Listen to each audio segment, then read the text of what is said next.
നമസ്കാരം. മലയാളി വാർത്ത ഇൻസൈഡിലേക്ക് സ്വാഗതം. പാർട്ടിക്ക് പലയിടത്തും കാലിടറുന്നുവെന്ന് അലറി വിളിച്ച് അണികൾ പറയുമ്പോഴും അതൊന്നും തന്നെ ശ്രദ്ധിക്കാതെ മുടസ്വർഗത്തിൽ ഉറങ്ങുകയാണ് മുഖ്യമന്ത്രി പിണറായി വിജയനും പാർട്ടി സെക്രട്ടറിയായ ഇതൊക്കെ കണ്ടാലും കണ്ടില്ലെന്ന് നടിക്കുന്ന MV ഗോവിന്ദനും. ഇനിയെങ്കിലും ഈ സത്യാവസ്ഥ മനസ്സിലാക്കിയില്ലെങ്കിൽ ത്രിപുരയിലും ബംഗാളിലുമൊക്കെ സംഭവിച്ചതിനേക്കാൾ ദയനീയമായ രീതിയിൽ നാമാവശേഷമായി ഈ മൂന്നക്ഷരം മാറുമെന്ന കാര്യത്തിൽ സംശയമില്ല എന്നാണ് ഏവരും കുറിക്കുന്നത്.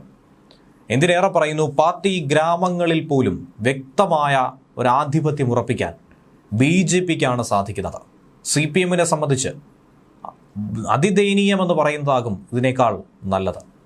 ഈ തിരഞ്ഞെടുപ്പ് തിരിച്ചടിയെ തിരിച്ചറിയാതെ ഇപ്പോഴും ന്യായീകരണ ക്യാപ്സ്യൂളുകളുമായി മുന്നിട്ടിറങ്ങുമ്പോൾ ഇടതുവിരുദ്ധ വികാരമില്ല, ഭരണവിരുദ്ധ വികാരമില്ല, ജനം തങ്ങൾക്കെതിരല്ല എന്ന് പറയുന്ന ഇടതുമുന്നണിയെ സംബന്ധിച്ച് ഇനി ഭാവി ആകെ മോശമായി തന്നെ പൊയ്ക്കൊണ്ടിരിക്കുകയാണ്. ഇതിനിടയിലാണ് ഒരു ക്യാപ്സ്യൂൾ ഇറക്കിയ ബ്രിട്ടാസിനെ സൈബറിടത്ത് ഏവരും വലിച്ചു കീറുന്നത്. തദ്ദേശ തിരഞ്ഞെടുപ്പിൽ ഉണ്ടായിരിക്കുന്ന ഈ ജനവിധിയിൽ പാഠം ഉൾക്കൊണ്ട് മുന്നോട്ട് പോവുകയാണ് ശരിക്കും ചെയ്യേണ്ടത്. ലോക്സഭാ തിരഞ്ഞെടുപ്പിന് ഇതിന് സമാനമായി തന്നെയുള്ള ആഘാതം CPMന് ഇത്തവണയും നേരിടേണ്ടി വന്നിരിക്കുന്നു. എന്നാൽ പാർലമെന്റ് തിരഞ്ഞെടുപ്പിനെ നോക്കി കാണേണ്ടതില്ല, തദ്ദേശ തിരഞ്ഞെടുപ്പിലാണ് തങ്ങളുടെ കരുത്ത് തെളിയിക്കുക എന്ന് നേരത്തെ പറഞ്ഞ CPMനെ സംബന്ധിച്ച് ഇനി നിയമസഭാ തിരഞ്ഞെടുപ്പിന് കാണാമെന്ന രീതിയിലേക്ക് റൂട്ട് മാറ്റേണ്ടി വന്നു. ശക്തമായ അടിത്തറയുണ്ടെന്ന് കാലാകാലങ്ങളായി പറഞ്ഞുകൊണ്ടിരിക്കുന്ന, ചെങ്കോട്ടയായി ചൂണ്ടിക്കാണിക്കുന്ന കണ്ണൂർ ജില്ലയിൽ തന്നെയാണ് ദയനീയ പരാജയം പാർട്ടിക്കുണ്ടായിരിക്കുന്നത്. ന്യൂനപക്ഷങ്ങളുടെയും മലയോര ജനതയുടെയും ഒക്കെ തന്നെ പിന്തുണ ഇത്തവണയും നഷ്ടമായി. ലോക്സഭാ തിരഞ്ഞെടുപ്പിൽ എന്ത് സംഭവിച്ചോ അതിൻ്റെ തനിയാവർത്തനം. ജില്ലയിലാകെ 123 തദ്ദേശ വാർഡുകൾ UDFന് അധികമായി നേടിയെടുക്കാൻ കഴിഞ്ഞതുകൊണ്ടാണ് ഇത്തവണ ഒരു വമ്പൻ ജയത്തിലേക്ക് അവർക്ക് കടക്കാൻ കഴിഞ്ഞത്. അത് വിട്ടുകൊടുക്കുകയല്ല, കൊണ്ടുപോയി തുലച്ചു കളയുകയായിരുന്നു CPM ചെയ്തത്. ഇതിനിടയിൽ നേട്ടമുണ്ടാക്കിയ BJPയുടെ കാര്യവും എടുത്തു പറയേണ്ടതാണ്. പുനർനിർണയത്തിലൂടെ ആകെ വാർഡുകൾ വർദ്ധിച്ചിട്ട് പോലും, അനുകൂലമാക്കിയെടുക്കാൻ വേണ്ടി ഇത്തരമൊരു സമ്പ്രദായം കൊണ്ടുവന്നിട്ട് പോലും നഗരസഭകളിലും ബ്ലോക്ക് പഞ്ചായത്തിലും ആകെ നേടിയ ഒരു സീറ്റിൻ്റെ വർധന പോലും ഇല്ലാത്തതിൽ CPMനെ സംബന്ധിച്ചുണ്ടാക്കിയ ആ ക്ഷീണം, ആ വോട്ട് ചോർച്ച അതിനിയെങ്കിലും തിരിച്ചറിയുക. 36 വാർഡാണ് പഞ്ചായത്തിൽ നിന്നും കൈവിട്ടു പോയത്. നിയമസഭാ തിരഞ്ഞെടുപ്പിനെ ഈ ഒരു വാശിയോടുകൂടി നേരിടുകയാണെങ്കിൽ UDF ഭരണം പിടിക്കുമെന്ന കാര്യത്തിൽ ഒരു സംശയവുമില്ല, നോക്കേണ്ട കാര്യമേ ഇല്ല.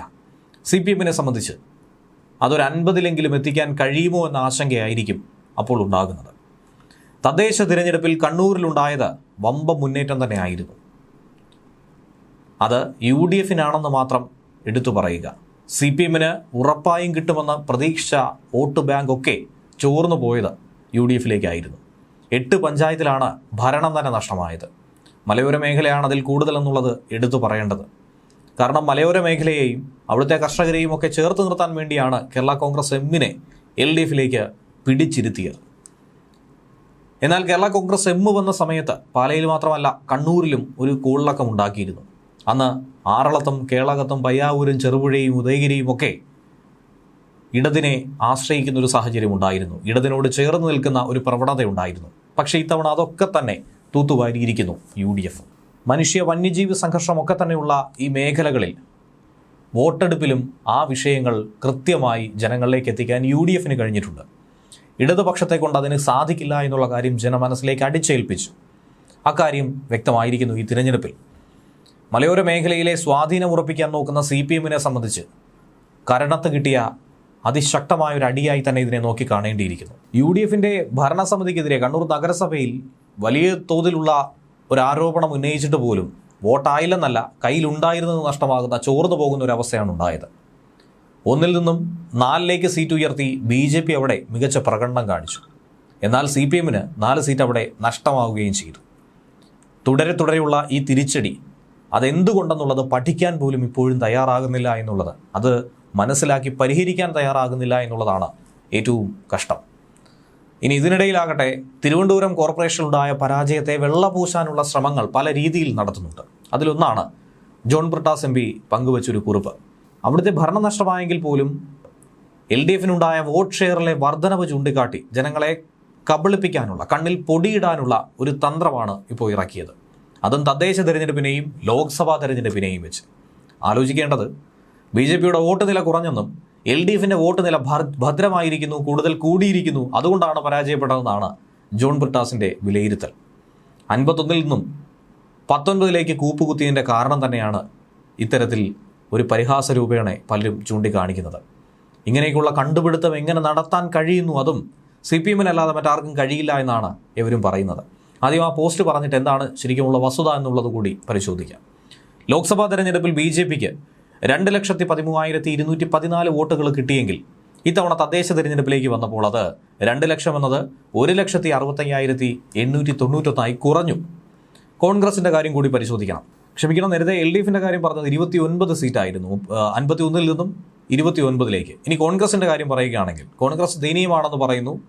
പക്ഷേ 10-ൽ നിന്നും 19-ലേക്ക് വന്ന കോൺഗ്രസ് ഇനിയിപ്പോൾ വിഴിഞ്ഞം കോൺഗ്രസിന് അനുകൂലമാകുമെന്ന പ്രതീക്ഷയൊക്കെ പറയുന്നു. അത് വരട്ടെ, വന്നതിന് ശേഷം നമുക്ക് ചർച്ച ചെയ്യാം. എന്നിരുന്നാൽ പോലും ഇരട്ടി സീറ്റ് നേടിയ കോൺഗ്രസിൻ്റെ കാര്യം വ്യത്യസ്തമല്ലെന്നാണ് പോസ്റ്റിൽ ചൂണ്ടിക്കാണിക്കുന്നത്.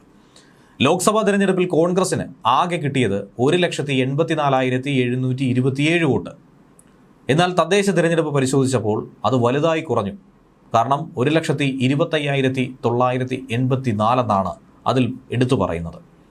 അവിടെ നേട്ടമുണ്ടാക്കിയത് ആരെന്ന ചോദ്യം പിന്നീടുണ്ടാകും. അത് ഉറപ്പായും ഇടതുപക്ഷമാണെന്നാണ് ജോൺ ബ്രിട്ടാസ് കണക്കാക്കുന്നത്. കാരണം ലോക്സഭാ തെരഞ്ഞെടുപ്പിൽ 1,29,048 വോട്ട് കിട്ടിയ ഇടതുപക്ഷം തദ്ദേശ തെരഞ്ഞെടുപ്പിൽ 1,67,522 വർദ്ധിപ്പിച്ചു എന്നുള്ളതാണ്. മണ്ഡലം തിരിച്ചുള്ള കണക്കും പുറത്തുവിട്ടാണ് ഇങ്ങനെ ഒരു കണക്ക് ചൂണ്ടിക്കാണിക്കുന്നത്.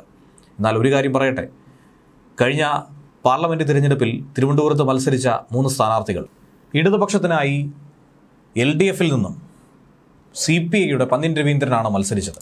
അന്ന് തിരുവനന്തപുരത്തെ CPM നേതാക്കളൊക്കെ തന്നെ ആറ്റിങ്ങലിൽ പോയൊരു കാഴ്ച നമുക്ക് ഏവർക്കും കാണാനായി സാധിച്ചിട്ടുണ്ടായിരുന്നു. പാവം പന്നിനൊപ്പം സാധാരണ CPIക്കാരും അതുകൂടാതെ തന്നെ വട്ടിയൂർക്കാവ് MLA കൂടിയായിട്ടുള്ള പ്രശാന്തുമല്ലാതെ ആരുണ്ടായിരുന്നു എന്ന ചോദ്യം ഏറെ പ്രസക്തമാണ്. പ്രമുഖ നേതാക്കളൊന്നും തന്നെ ഇവിടെ ഉണ്ടായിരുന്നില്ല. പകരം തിരുവനന്തപുരം ജില്ലാ സെക്രട്ടറി ആറ്റിങ്ങലിൽ മത്സരിച്ചതുകൊണ്ട് ആറ്റിങ്ങലിലായിരുന്നു സകലമാന പാർട്ടി സംവിധാനങ്ങളും. അക്കാര്യത്തിൽ സംശയമില്ല.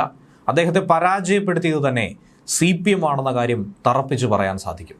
അപ്പോൾ ഇത്തവണ ഒരു വർധന ഉണ്ടായിരിക്കുന്നു ഇടതുപക്ഷത്തിന് ഇത്രയധികം വോട്ടുകൾ എന്ന് പറയുന്നെങ്കിൽ അത്രയധികം വോട്ടർമാരെ അന്ന് അട്ടിമറിച്ചു, അതല്ലെങ്കിൽ ആ വോട്ട് കോൺഗ്രസിലേക്ക് നൽകി, അതല്ലെങ്കിൽ BJPയിലേക്ക് നൽകി എന്നുകൂടി പ്രിയപ്പെട്ട MP തിരുത്താൻ തയ്യാറാകേണ്ടിയിരിക്കുന്നു. ഇനി മറ്റൊരു കാര്യം, ശശി തരൂരാണ് കോൺഗ്രസിൽ നിന്നും വിജയിച്ചത്. കേവലം 16,000 വോട്ടിൻ്റെ ഭൂരിപക്ഷമാണ്.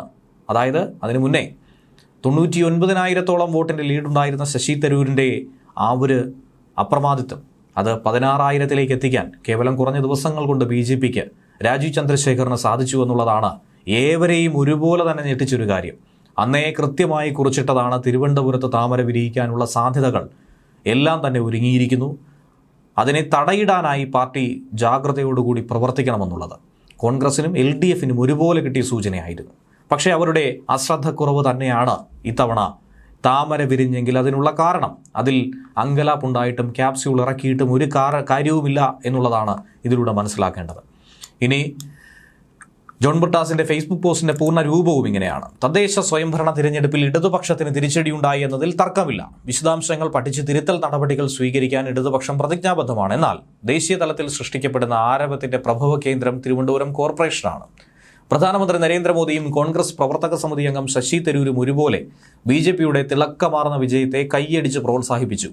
വോട്ടിംഗ് നില പരിശോധിക്കുമ്പോൾ ഉരുത്തിരിയുന്ന യഥാർത്ഥ ചിത്രമെന്ത്? അത് അദ്ദേഹം പറയുന്നു. BJP 2,13,214 നിന്നും 1,65,891 എത്തി വോട്ട് കുറഞ്ഞു. കോൺഗ്രസ് 1,84,724 നിന്നും 1,25,984 കുത്തനെ ഇടിഞ്ഞു. ഇടതുപക്ഷം കുത്തനെ ഉയർന്ന ഒരു കണക്കാണ്. 1,29,048 നിന്നും 1,67,522 എത്തി ഒരു വർധനവുണ്ടായി. ഉള്ളടക്കവും യാഥാർത്ഥ്യവുമല്ല പ്രതീതിയാണ് പ്രസക്തമെന്ന കാലത്തിലാണല്ലോ നമ്മളൊക്കെ ജീവിക്കുന്നതെന്നും പറയുന്നു.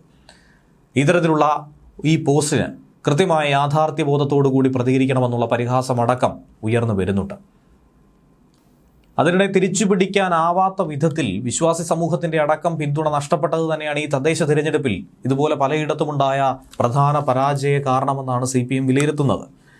ഭരണതുടർച്ചയുടെ ആലസ്യത്തിൽ നിർജീവമായ പാർട്ടി ഘടകങ്ങൾക്ക് ജനമനസ്സറിഞ്ഞുകൊണ്ട് പ്രവർത്തിക്കാനുള്ള കഴിവില്ലാതായിപ്പോയി.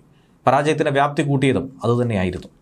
2 പൊതു തെരഞ്ഞെടുപ്പുകളിലും 1 സീറ്റിലൊഴികെ മറ്റെല്ലാം നഷ്ടപ്പെട്ടിട്ടും ഭരണസംഘടനാ തലത്തിൽ തിരുത്താൻ ഇടപെടലൊന്നും ഉണ്ടായില്ല. ശബരിമല യുവതീ പ്രവേശന വിവാദത്തിൽ നഷ്ടപ്പെട്ട വിശ്വാസികളുടെ വോട്ട് തിരിച്ചുപിടിക്കാൻ അന്ന് സ്വീകരിച്ച മൃദു ഹിന്ദുത്വ സമീപനവും തിരിച്ചടിയായി.